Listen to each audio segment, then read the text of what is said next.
चीज में सिलेक्शन हुआ बेटा? ITI instructor. अच्छा, इसका ITI इंस्ट्रक्टर में सिलेक्शन हो गया, बहुत बहुत मुबारक हो बेटा। ज्वाइनिंग हो गई? ज्वाइनिंग हो गई? 3 महीने हो गए। 3 महीने हो गए। 3 महीने इसकी ज्वाइनिंग हो गई। सैलरी आ गई एक आधी?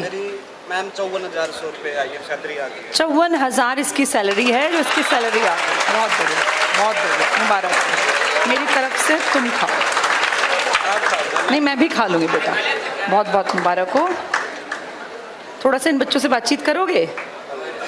चलो मिठाई रखो। कितने दिन पढ़े? 2 साल। 2 साल मेहनत की है।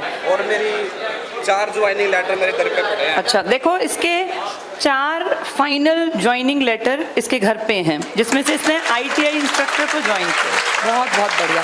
बच्चों को थोड़ा मैसेज दो।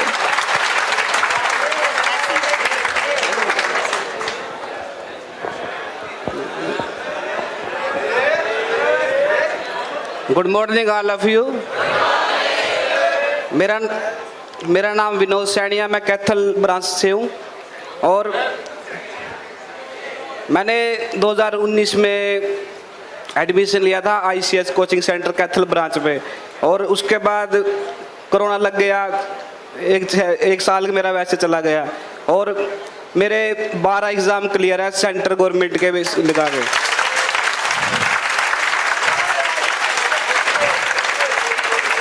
और 4 मेरे अपॉइंटमेंट लेटर मेरे घर पे पड़े हैं। इरिगेशन डिपार्टमेंट में ऑपरेटर, PWD डिपार्टमेंट में सुपरवाइजर, और ITI इंस्ट्रक्टर जी, उसमें Haryana ITI instructor, motor mechanic vehicle instructor Jind में मैंने ज्वाइनिंग की है। 3 महीने हो गए मेरे को।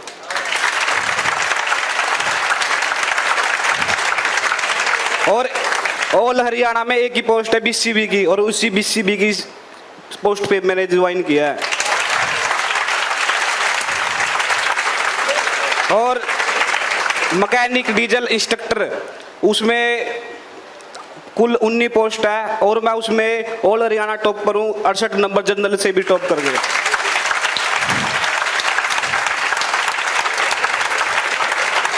और मैं कैथल ब्रांच वालों को, जो क्या नाम है उसको, नाम सचिन सर और सुनीता मैडम, उनको शायद दिल से धन्यवाद करना चाहता हूँ, क्योंकि उन्होंने मेरी बहुत हेल्प की है। और बैठे करता मैं भी पिलर का पीछे है। हाँ।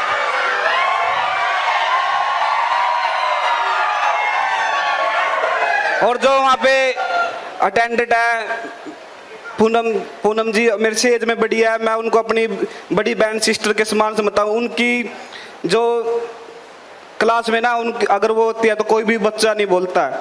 और वो देख भी रही हो कि उनका शायद दिल से बहुत धन्यवाद, क्योंकि नौकरी लगवाने में उनका भी बहुत बड़ा हाथ है।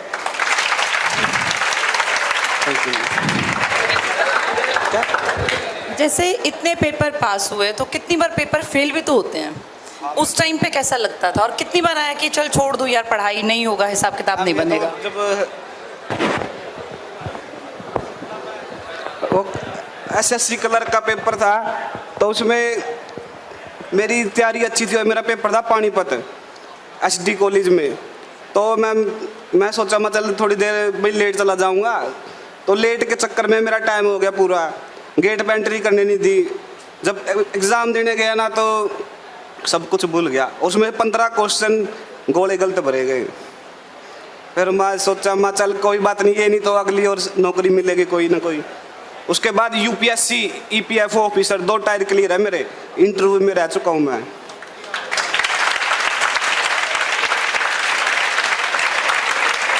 Punjab clerk UDC centre counselling research of Ayurvedic science Delhi UDC clerk. और Punjab clerk railway group D PWD में सुपरवाइजर और ऑटो इलेक्ट्रीशियन। और ITI इंस्ट्रक्टर में 2 post, motor mechanic vehicle instructor और diesel mechanic instructor. All Haryana top पर फर्स्ट रैंक है मेरा mechanic diesel instructor में।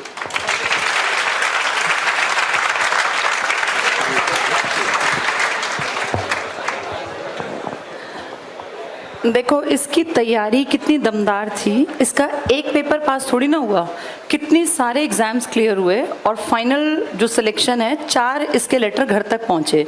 जैसे ये ना एक यात्रा होती है, ये 1-2 दिन में नहीं होती, ये कई बार 2 साल 3 साल 4 साल भी खा जाती है। पर ये बात कंफर्म है कि जो लगातार मेहनत करेगा फाइनली एक दिन भगवान भी उस पर कहीं ना कहीं किस्मत जो है उसकी वो पलटी खाएगी और वो फाइनली कामयाब हो जाएगा। तुम्हारे पिताजी क्या करते हैं बेटा? खेती करते हैं। घर में और कोई है जॉब में? पहले जो मेरी है। ये देखो पहली नौकरी है इसके घर में, ये बहुत बड़ी बात होती है। घर में तुम बड़े हो भाई बहनों में? सबसे बड़े हो। अब नीचे वालों को सबको लाइन पे लगाना, क्योंकि बड़े का मतलब ये नहीं होता कि भाई अपना अपना करके बैठ जाएं। जैसे तुमने अब सारे भाई बहनों को कम से कम पढ़ा लिखा के इतना काबिल बना देना। बहुत बहुत मुबारक हो बेटा। मेरी छुट्टी देना, मैं स्टेशन में 5 बजे चल के कैंपस से। आज इसकी छुट्टी थी, इसका ऑफ था आज, गवर्नमेंट इसमें आज छुट्टी होगी ना। कह रहा है मैं 5 बजे सुबह चल के यहाँ पहुँचा हूँ, तो बहुत बहुत मुबारक हो बेटा।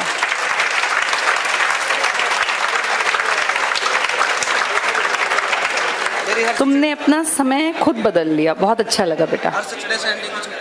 अच्छा, इसकी हर सैटरडे संडे छुट्टी है, 5 दिन काम है। सुबह 9 से 5 का काम होगा, 9 से 4 का, 9 से 5 की ड्यूटी है। कितनी टफ है जॉब, ये आसान है? मैम जैसे आप टीचर हो ना, मैं भी वहाँ पे टीचर हूँ। हाँ, इंस्ट्रक्टर है ना, इसको इंस्ट्रक्शंस देनी है, तो टीचर ही एक तरह से। मेरे को जब वो बच्चे मेरे पैरों को हाथ लगाते हैं, मेरे को दिल से खुशी। हाँ, ये होता है एक ओहदा मिल जाना, है ना। बहुत बढ़िया बेटा, बहुत बढ़िया।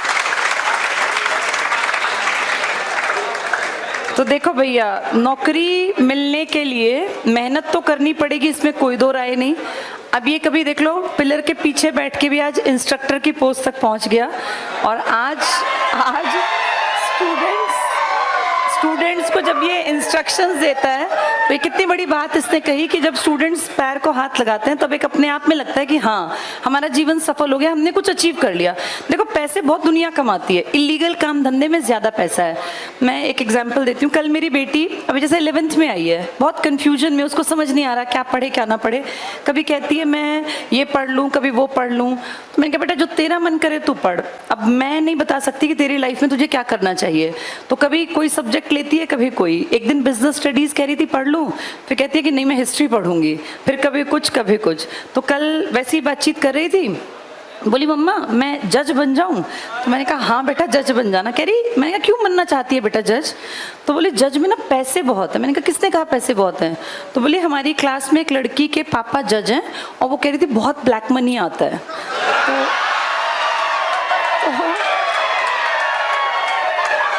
तो मैंने उसको कहा बेटा ब्लैक मनी का क्या करेगी? तो बोली मम्मा एक बार की मेहनत है, एक बार जैसे बन गई तो पूरी जिंदगी ब्लैक मनी आता रहेगा। फिर मैंने उसको कहा बेटा ब्लैक मनी कौन देता है? जो इलीगल काम करता है। जज का काम होता है जस्टिस करना, और अगर वो सही जस्टिस करेगा तो कोई ब्लैक मनी देगा नहीं।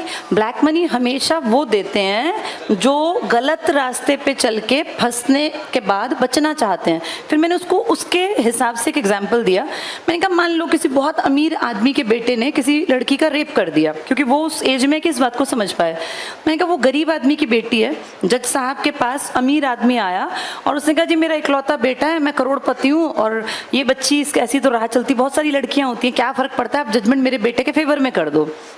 फिर मैंने उसको कहा मान लो जज साहब ने कह दिया कि हाँ भाई ये लड़का ठीक था, ये लड़की गलत थी, तो सोचो जरा उस आदमी के मन से कितनी बद्दुआ निकलेगी और उस बच्ची के मन से कितनी बद्दुआ निकलेगी।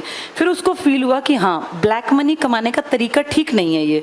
यही मैंने उसको समझाया कि बेटा किसी की हाय लगती है, ब्लैक मनी कभी अच्छे ढंग से नहीं आता। आप अच्छा काम करोगे तो वाइट मनी आएगा, और ऐसे ब्लैक मनी का क्या फायदा जो किसी की आह लेके किसी की हाय लेके आपने कमाया। अगर आपको कमाना है आप थोड़ा कमाओ। फिर मैंने उसको कहा जो ब्लैक मनी लेते हैं ना, इनके शरीर में हमेशा बीमारियां लगती हैं, इनकी औलाद के साथ कुछ ना कुछ गलत जरूर होता है, यानी तो भविष्य में मान लो इस एज में नहीं देखेंगे वो, उनकी औलाद के साथ भी गलत होगा। कितनी बार देखा नहीं, बहुत पढ़े लिखे अमीर लोगों के पागल बच्चे पैदा होते हैं, उन पागलों को पूरी जिंदगी ढोते हैं। तो उसको भी, क्योंकि उसका दिमाग बनने की स्टेज में 15 साल की है, तो देखो हर बच्चे के दिमाग में बातें आती हैं कि क्यों ना हम ऐसा कुछ करें कि जिंदगी भर हमारा काम चलता रहे। और सोचो 11th क्लास में बच्चे डिस्कशन ये कर रहे थे कि तेरे घर कितना ब्लैक मनी आता है, तेरे घर कितना आता है। वाइट मनी की कोई बातचीत नहीं कर रहा था।